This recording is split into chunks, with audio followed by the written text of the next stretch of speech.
जब हौसला बना लिया ऊंची उड़ान का, फिर देखना फिजूल है कद आसमान का। Welcome to Oshin's corner.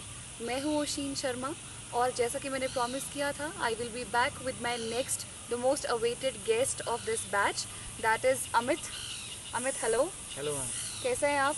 I'm all good. It's all good. So, Amit, as you all know, he has secured rank 1 in Himachal, and we all are so proud of you. Thank you, ma'am. At The such pleasure a is all mine. nice, at such a young age, you have achieved this thing.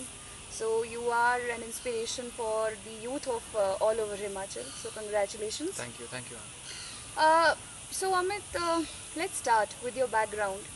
So who is Amit? Where he belongs to, and what is his story?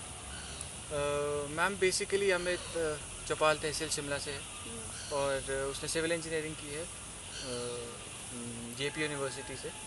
Schooling ma'am मेरी पूरी Saint Edward school Shimla से रही है और कभी ऐसा सोचा नहीं था कि इस एग्ज़ाम में टॉप करूँगा। बस ये था कि अच्छे से प्रिपरेशन करनी है, लिस्ट में आ जाए, लेकिन हार्ड वर्क था। By the grace of God finally I landed up here. Very nice.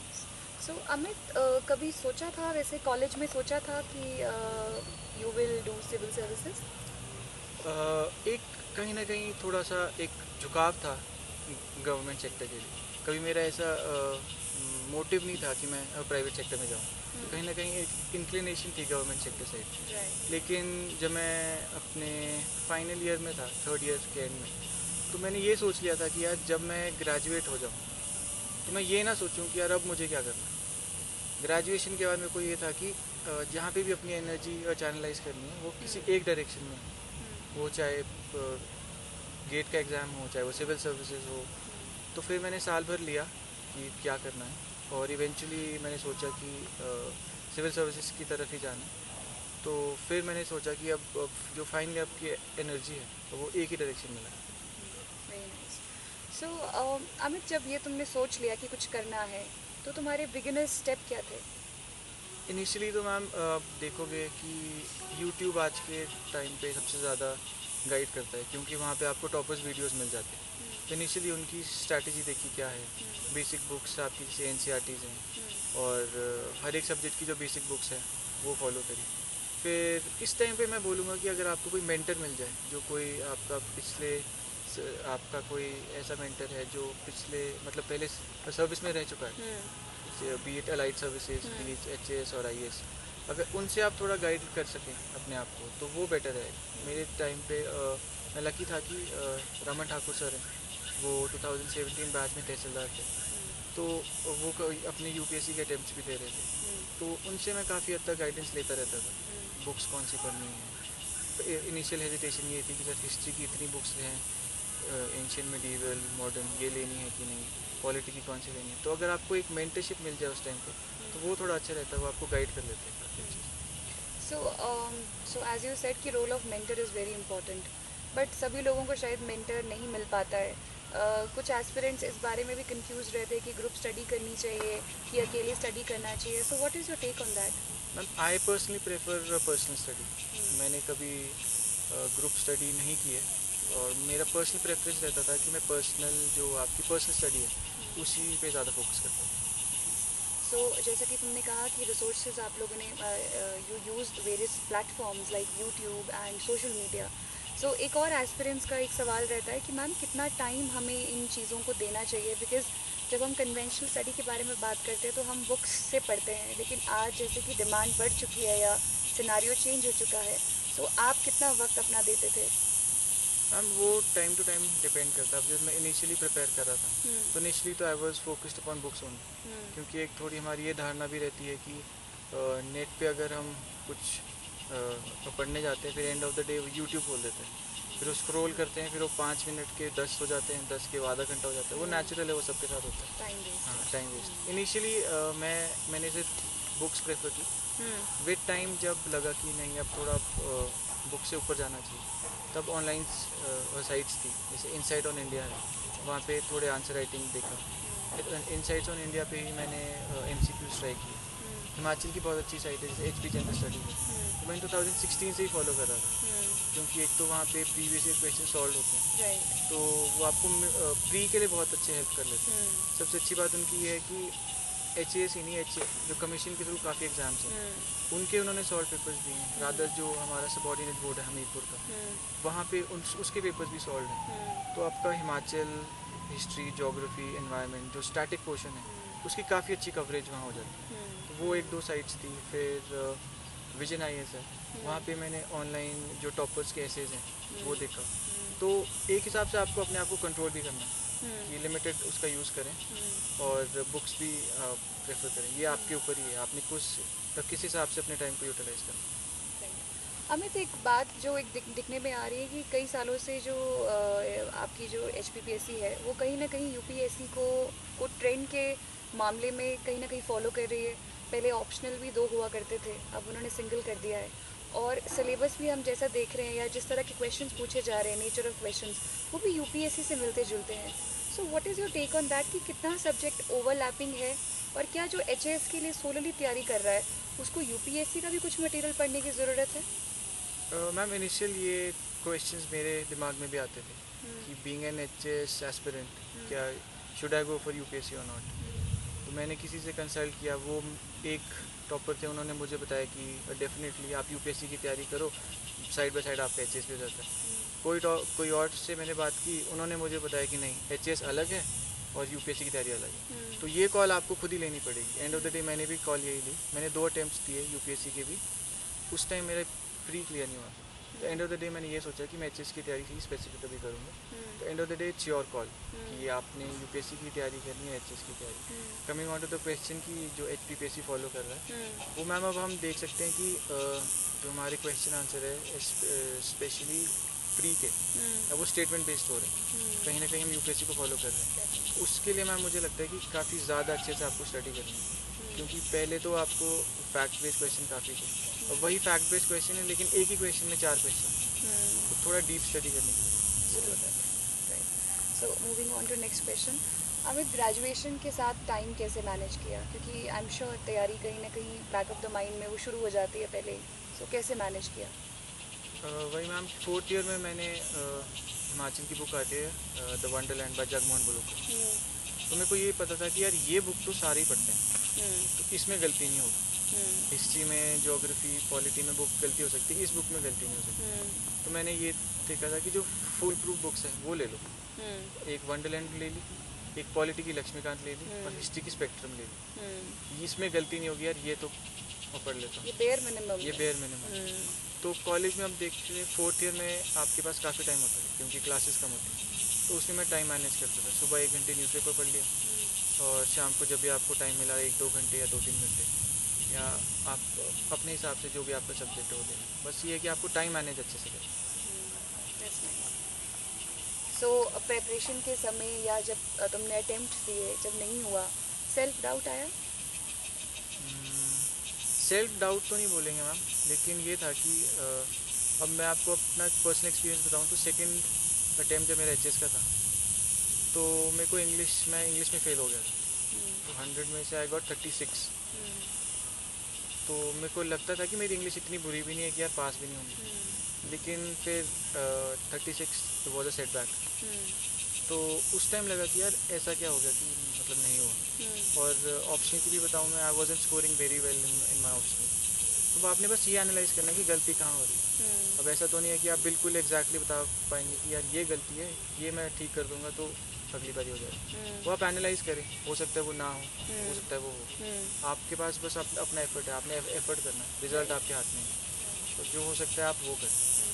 सो ये सभी एस्पिरेंट्स के लिए एक खुद एक्सपीरियंस महसूस की गई चीज़ है कि लैंग्वेज पेपर्स को आप लोग प्लीज़ बिल्कुल भी जो है वो ऐसे ना लें कि हो जाएंगे। लैंग्वेज पेपर्स इसमें मेंस में, और जिनका मैथ्स कंपोनेंट कमज़ोर रहता है वो प्रीलिम्स के CSAT में। तो जो आपको आपकी कमज़ोरी लगती है प्लीज़ आप उस पर काम कीजिए। तो अमित के भी आपने अभी सुन लिया ये बात कि इनको भी उसमें झटका कहीं ना कहीं लगाए। तो अमित, एक और चीज़ जो मैंने नोटिस किया आपके बारे में कि लास्ट ईयर जो आपका ऑप्शनल था वो शायद ज्योग्राफी था, और आपने इस बार अपना जो ऑप्शनल है वो एग्रीकल्चर लिया, क्यों? मैम स्कोरिंग अच्छी नहीं आ रही थी। फर्स्ट अटेम्प्ट में I scored around 102, second attempt में 116। तो मेरा ये पर्सनली मानना था कि अगर आपको मेरिट लिस्ट में आना है तो कहीं ना कहीं you have to score above 120। तो 2 अटेम्प्ट अच्छे से दे के भी नहीं आ रहा था, तो I thought of changing the subject. अब मैंने देखा कि एग्रीकल्चर में एक बार अच्छा स्कोर आया था और मेरा हिमाचल फॉरेस्ट सर्विसेज का भी पेपर था, तो कहीं ना कहीं वो ओवरलैप हो रहा था। तो फिर I thought of changing the subject. अब ये आपकी पर्सनल कॉल होती है। कईयों को ऑप्शन चेंज करते हुए काफ़ी डर लगता है कि नया ऑप्शनल है, इतना सारा सिलेबस है, अब कैसे पढ़ोगे। अब मैं being from a civil engineering background, agriculture में काफ़ी ऐसे टॉपिक्स है बायोटेक के, जेनेटिक्स के, जो आपको लगेगा कि यार काफ़ी ट्रिकी हैं, लेकिन कहीं ना कहीं आपको साहस तो करना पड़ेगा। अगर आप कॉल नहीं लोगे तो ऐसा भी नहीं होगा, मतलब कि जितना ज़्यादा रिस्क उतना ज़्यादा बड़ा रिवॉर्ड होगा। तो मेरे केस में इट पेड ऑफ। ऐसा भी हो सकता था कि मैं एग्रीकल्चर लेता, मेरे 200 में से 80 मार्क्स आते। लकीली मैंने हार्ड वर्क किया, मार्क्स भी अच्छे आए, तो and of the day I am sitting here. So it means when hard work means luck, magic actually happens. That's it. So last year भी हमारे बैच में तन्मय जी थे एंड उनका भी ऑप्शनल एग्रीकल्चर था। तो एग्रीकल्चर का मैं देख रही हूँ कि जो ट्रेंड है वो it is good, success rate इसमें मुझे ज़्यादा लग रहा है। So let's talk about your optional now. So what was the strategy Amit? Ma'am सबसे पहले तो एक चीज़ मैं क्लियर कर दूँ, ये सक्सेस रेट जो आपने बोला, ये कुछ प्री डिफाइंड चीज़ नहीं है कि आप एग्रीकल्चर लेंगे तो आपकी सिलेक्शन हो जाएगी। और मेरे को तो किसी ने नहीं बोला था यार आप एग्रीकल्चर ले लो, आप इस साल एचएस में टॉप कर लो। ये एक आपकी पर्सनल कॉल थी। आपने ऑप्शन चेंज करना है तो आप देख लीजिए कि आपके ऑप्शन में जो पिछला ऑप्शन है उसमें क्या दिक्कत आ रही है। अगर आपको लगता है तो गिव इट अ शॉट। और मैं पर्सनली बोलूँगा कि अगर आपने एग्रीकल्चर लेना है, you can go for it. Sources इसके लिमिटेड हैं, लेकिन जो लिमिटेड सोर्सेज हैं वो काफ़ी वास्ट हैं। तो मैंने भी तन्मय सर से गाइडेंस ली थी। तो तन्मय सर ने मुझे 2 सोर्सेज बताए थे, एक तमिलनाडु एग्रीकल्चर यूनिवर्सिटी है और एक ANGR एग्रीकल्चर यूनिवर्सिटी है। इन दोनों की पीडीएफ्स ऑनलाइन अवेलेबल हैं। तो इन एग्रीकल्चर यूनिवर्सिटीज़ की पीडीएफ्स इस तरीके से अच्छी हैं क्योंकि पीडीएफ्स में हर एक टॉपिक सब टॉपिक वाइज अच्छे से कवर्ड है और बहुत ज़्यादा वास्ट है। तो वास्ट है तो इसलिए आपको अपने पर्सनल नोट्स बनाने पड़ेंगे, क्योंकि मैंने जब अपने पर्सनल नोट्स बनाए तो देवर अराउंड 400 पेजेस, 400-500 पेजेस। तो उसकी जब समरी बनाई तो वो कहीं ना कहीं 50-60 पेजेस की। एंड ऑफ द डे जब आप रिवाइज कर रहे हैं मेंस के लिए तो आप 400 पेजेस तो रिवाइज नहीं कर सकते। एंड ऑफ द डे आपको 50-60 पेजेस में ही समराइज करना है। तो आपको पर्सनल नोट्स तो बनाने पड़ेंगे। तो जो ये सोर्सेज हैं these are more than enough. तो जिनका बैकग्राउंड ही साइंस में रहा हो उनके लिए ये सब्जेक्ट ऑप्शनल के लिए अच्छा है यू थिंक? मैम अब मैं इंजीनियरिंग बैकग्राउंड से था, मैंने ये कर लिया, तो कहीं ना कहीं जो स्टूडेंट्स हैं जो साइंस बैकग्राउंड से हैं जो नहीं हैं, तो I think they can also do it. And this is example of कि don't go for conventional subjects, political science, history, geography. नए सब्जेक्ट्स जो हैं उनमें भी सक्सेस आपको मिल सकती है। सोशोलॉजी हो गया, एग्रीकल्चर हो गया, या इनफैक्ट साइंसेस के ही, तो आप इन सब्जेक्ट्स को भी चुन सकते हैं। ओके अमित, एक इम्पॉर्टेंट क्वेश्चन है कि अगर नहीं होता तो प्लान बी क्या होता? मैम मेरे केस में तो मेरी सिलेक्शन एज डिस्ट्रिक्ट मैनेजर हो गई थी SC/ST कॉरपोरेशन, लेकिन अगर नहीं होता तो I would have gone for it again. एक वो जिद थी कि नहीं यार वो करना तो है ही, चाहे जितना टाइम लगेगा। तो that fire has to come from within. कोई ऐसा नहीं है कि इतने साल आप तैयारी कर रहे हो तो आपको सुबह मम्मा उठा रहे हैं बार बार कि उठ जाओ। पढ़ना भी आपने खुद है, सुबह उठना भी खुद है, कई बार ये होगा आपको खाना भी खुद बनाना पड़ेगा, सब कुछ करना पड़ेगा। लेकिन अगर वो ज़ील अंदर से है तो आपको सब कुछ आसान लगेगा कि नहीं मैंने करना है तो करना है। फिर खाना भी आप खुद बनाओगे, पढ़ोगे भी, उठोगे भी, सब मैनेज हो जाता है। Self motivation and self discipline are the key. Right. अच्छा Amit, my final question would be, जब आपने अपना मेरिट लिस्ट देखी और उसमें नाम आपने ऊपर से देखना शुरू किया कि लास्ट से? मैम उस टाइम बड़ा ही अलग सा इंसिडेंट हुआ। हम डिनर टेबल पे थे, तो हम खाना खा रहे थे, मैं, मेरे सिस्टर और मम्मा पापा। तो एकदम से कॉल आता है, मुझे कॉल आया, जो हमारे रैंक 3 हैं हर्षा शर्मा, उनका कॉल आया कि कंग्रेचुलेशंस। मैंने बोला कंग्रेचुलेशंस मतलब सिलेक्शन हो गई। राइट। फिर जब रिजल्ट देखा फिर देखा कि रैंक 1। मैम जो खाना जिसका जितना प्लेट में था वो वहीं छूट गया, फिर सारे प्लेट से उठ गए। फिर 2 घंटे बाद याद आया कि अच्छा डिनर भी कर रहे थे। तो वो बड़ी अच्छी फीलिंग थी। फाइनली लिस्ट में अपने आप को देखना वही बहुत बड़ी बात होती है, ऑनेस्टली स्पीकिंग। लेकिन अगर आप रैंक 1 लाओ तो वो बहुत अच्छी बात होती है। लेकिन ये कुछ ऐसा मैं आपको बताऊं कि हार्ड वर्क था, लेकिन एक प्री डिफाइंड नोशन नहीं था कि रैंक 1 कभी आएगा। बस ये था कि you have to work for it, आपके हाथ में आपका एफर्ट है, रिजल्ट नहीं। तो give it your best shot, जो होगा वही होगा। That's really wonderful. So, my final question of this interview is, Amit, now what is your vision as an officer?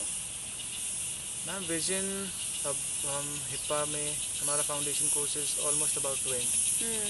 तो एक विजन हम उस टाइम लेके आते हैं जब हम तैयारी करते हैं। Hmm. थोड़ा हमारा जो विज़न है वो यहाँ मोल्ड होता है अच्छे से कि आपने आगे क्या करना है। मेरा विज़न ऐसे बेसिकली तो कुछ नहीं था, लेकिन मैं ये देखता था कि जो एडमिनिस्ट्रेशन और लोगों के बीच में जो थोड़ा एक फासला है उसको अगर हम कम कर पाएँ। यहाँ पे हमें वही बताया कि आप कोई मतलब आपने रैंक 1 लिया है या फिर आप एचएस में आ गए, आप बहुत बड़े फन्ने खाने हैं, बी ग्राउंडेड, जितना हो सकता है अपना बेस्ट दें। पर्सनल अगर आप 10 लोगों में से अगर 2 लोगों की भी अगर आप मदद कर पाओ तो and of the day this counts, रात दिन की 10 में से 10 को हाँ बोल दी, काम किसी का नहीं है। एंड ऑफ द डे अगर कि थोड़े से लोगों को भी आप सिंपल अच्छे से बात कर लो, उनकी बातें सुन लो, अच्छे से काम कर लो, end of the day this is what matters. Very nice. So ये था अमित हमारे साथ आज, and I am so glad कि अमित ने टाइम निकाला। We all are so busy है, बट स्टिल क्योंकि अमित भी चाहते थे कि जो इनकी एक इंस्पिरेशनल जर्नी रही है और मुश्किलों की जर्नी रही है, सक्सेस की जर्नी रही है, वो हम सबके साथ बांटे। And I am glad you came on my channel. Thank you ma'am, the pleasure is all. Thank you so much. So ऐसे इंटरव्यूज़ के लिए प्लीज़ आप बने रहें। ये जो कुछ भी टेक अवेज थे आप इसे नोट डाउन करें, अपने दिमाग में रखें, अपने दिल में रखें, क्योंकि आपका एग्ज़ाम बहुत जल्दी आने वाला है। और जैसा अमित ने भी कहा और मैं भी हमेशा कहती हूँ कि एग्ज़ाम क्रैक करना और यहाँ पे आना सिर्फ और सिर्फ एक पायदान है। इसके आगे जो जर्नी है अभी बहुत ज़्यादा लंबी है, but all we can do is cross our fingers and prepare our best. So thank you so much. Stay tuned at Oshin's corner. जय हिंद।